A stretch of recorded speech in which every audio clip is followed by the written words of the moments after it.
Hi, I'm Daniel Gold, and welcome to the Gold Standard Leadership Lab. By day, I'm a partner at a leading advisory firm where I draw upon my background as an attorney to help my clients succeed. This podcast, though, is my personal project, completely separate and apart from my day job, but reflects the same passion that I exhibit everywhere for teaching, mentoring, and helping others succeed through simple, impactful lessons. It is my hope that you'll walk away with practical takeaways to help you on your leadership journey. Thanks for being a part of this community and for joining me in the Leadership Lab. Let's get started.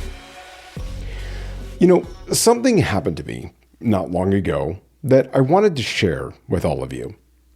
I had come across a published industry ranking, the kind where researchers go out and interview your clients and your peers without you in the room. And this is something you don't submit for, you don't ask for it. Someone just picks up the phone and starts asking questions about you, and eventually something gets published. And in that publication, someone wrote the following about me. Daniel is singled out as the go-to name for consulting on corporate matters. His passion for managed digital services has made him the most prominent practitioner in the collection and analysis of digital material. And then there was this. Daniel is the best in business at managed services. So I read those words and I felt something that I actually wasn't entirely prepared for. First, there was obvious surprise, and the next was delight. But a specific kind of joy that doesn't come from self-promotion or performance. It comes from proof. It comes from evidence. From the unmistakable experience of having someone hand you your own account statement and watching the balance be higher than you actually thought. And then almost immediately, the second voice showed up. The one that said, "Do you really deserve that?" And I want to sit in that tension for a minute because I think it's the most honest place to start this entire conversation. Because around that same time, I received this prestigious recognition in an industry directory that ranks practitioners based on independent client interviews over 4 consecutive years. And in 2023, a major legal technology company named me one of their AI visionaries. Being recognized by them matters. And I'll be straight with all of you. My first instinct was actually to question it. Not because I don't believe in my work, but because even after all of these years, that imposter reflex is still very real. And it showed up fast. Here's what I've come to understand about all 3 of those moments. My internal verdict on whether I deserve them is completely irrelevant. The market had already decided for me. The ledger was already written. My doubt didn't change the account balance on my reputation. And that's exactly what this episode is all about. Your reputation is a ledger, and it is open right now. Entries are being made today, and you are not the one making them. Most leaders think about reputation the way they think about a performance review. Something that happens periodically, something to manage when it becomes relevant. And I want to push back on that because it's exactly backwards. Years ago, I started keeping what I called a kudos folder.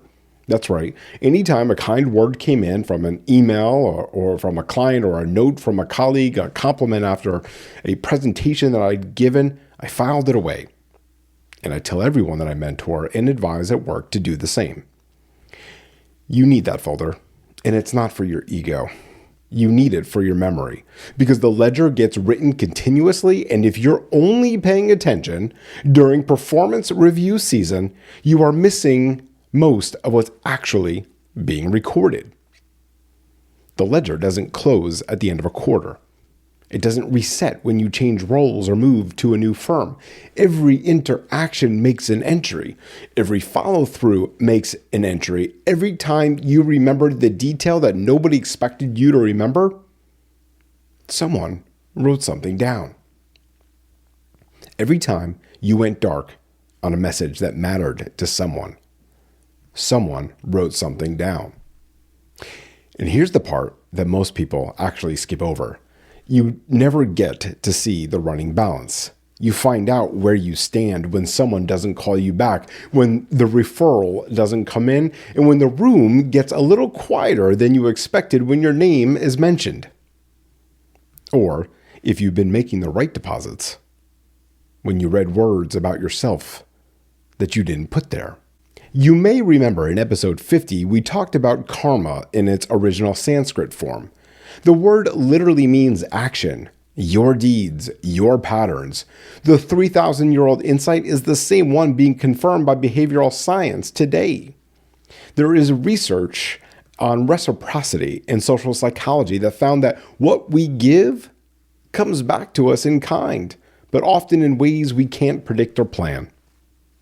One of my favorite books of all time, written by Bob Berg and John David Mann, and The Go-Giver, framed the law of value, the law of influence, and the law of receptivity, not as a business tactic, but as the operating system underneath every durable professional relationship there is. The ledger is just a way of naming all of those points. Reputation is not a byproduct of behavior. It is the cumulative record of behavior kept by everyone around you and visible to everyone except yourself. And here's what most leaders get wrong about the ledger. They assume it only captures their positive visible acts, the speech they gave, the promotion they advocated for, the client they went to bat for. They treat their inactions as neutral, as blanks, as nothing. Well, hear me out. They are not. You see, when a leader goes silent, when they leave a message unread, a follow-up unanswered, a concern unacknowledged, the team doesn't experience a blank. They experience a signal, and they make an inference about it, about their standing, and about your priorities, about whether they matter enough to warrant a response. And that inference goes into your ledger without a word being spoken, without any intent on your part. The entry gets made regardless. In episode 41, you may recall we talked about words versus deeds, the gap between what leaders say they value and what their behavior actually demonstrates. The ledger is where the gap becomes permanent. You can give the speech about your open door policy every single quarter. But if the pattern of your behavior says otherwise, the ledger just captures the pattern and not your speech. This is what makes inaction so costly as a leadership behavior. It doesn't feel like a decision. It feels like nothing. But to the person waiting on the other side of your silence, oh, it is a very clear message. And that message goes into the books. One distinction that's worth making here, because we covered intentional silence in episode 48, deliberate silence as a leadership tool is a different thing entirely. What I'm talking about is the inadvertent kind, the silence that happens because you're overwhelmed, distracted, or simply didn't realize someone was waiting. And that's the kind that makes withdrawals you don't know that you are actually making. And here's the part of this framework that I think is actually genuinely underappreciated. The ledger doesn't just record your deposits and withdrawals at face value, it compounds them. When I read those quotes from that industry publication, I wasn't just reading a record of good work. I was reading the interest earned on years of consistent behavior. The dollar I put in, the energy, the care, the follow-up, the 1% more than what was expected by a client or a colleague didn't just sit there. It grew because the client who experienced it told someone. And that someone formed an impression, and that impression traveled, and eventually it showed up in a published assessment written by researchers I'd never met, quoting clients I didn't know had been asked. And that is the compounding mechanism. And it's the same principle at the center of the book that I've talked about before, Unreasonable Hospitality, and also the book Raving Fans, and also the book Fish. The specific act nobody asked for. The detail that didn't have to be noticed. The follow-through arrived when the person had already stopped expecting it. These aren't just nice gestures. They're high-yield deposits that pay interest in the form of loyalty and referrals and advocacy and your name being said in rooms that you will never enter. The company Zappos built its entire culture around this idea. Their mission is 4 words: to live and deliver wow. Not to meet expectations, not to satisfy customers, but to wow them. To go far enough beyond what's expected that people can't help but tell someone about it. That's not customer service. That's a reputation strategy, and it compounds exactly the way that I am describing. Your network is not just a result of your reputation. It is a reflection of it. The people who send the unprompted referral, who mention your name when someone asks for a recommendation, who show up in your corner when it matters, those people are casting a vote every time they say your name. And what they say and how they say it, that's the real black book. Not the list of names in your contacts, the list of people who would say something specific, true, and valuable about you to someone who asked. It appears that's what I had earned. And it's not bragging rights. It's not a badge to put on a wall. It's proof that the compounding had been working. It was proof that deposits made over 20 plus years had been generating interest after all. And I couldn't see that until someone handed me the statement. So I want to spend real time here because I think this is the most important part of the conversation and probably the most overlooked. The ledger compounds in both directions, okay? So deposits earn interest, but withdrawals do too. And the asymmetry here is really brutal. It takes years to build the balance. And it can be wiped out faster than it was ever accumulated. Professional reputation bankruptcy is not usually a single catastrophic event. It's a pattern of withdrawals that no one noticed until the account was empty. And the reason nobody names it is that each individual withdrawal looks small, looks manageable, maybe even explainable. But it's the pattern underneath that does the real damage. The leader who consistently takes credit for the team's work, the one who promises resources and does not deliver, the one whose door is always open in theory but closed in practice, the one who shows up engaged in a one-on-one and then checks out the moment the meeting ends, the one who asks for feedback, receives it, and never acts on it. Each one of those behaviors makes a withdrawal, and each one of those, just like the deposits, they compound. And here's what makes this particularly dangerous. The people around you rarely tell you when the balance is going negative. They adjust instead. The team stops bringing you real problems because experience has taught them you will not engage. The clients stop calling with questions because they've learned to route around you.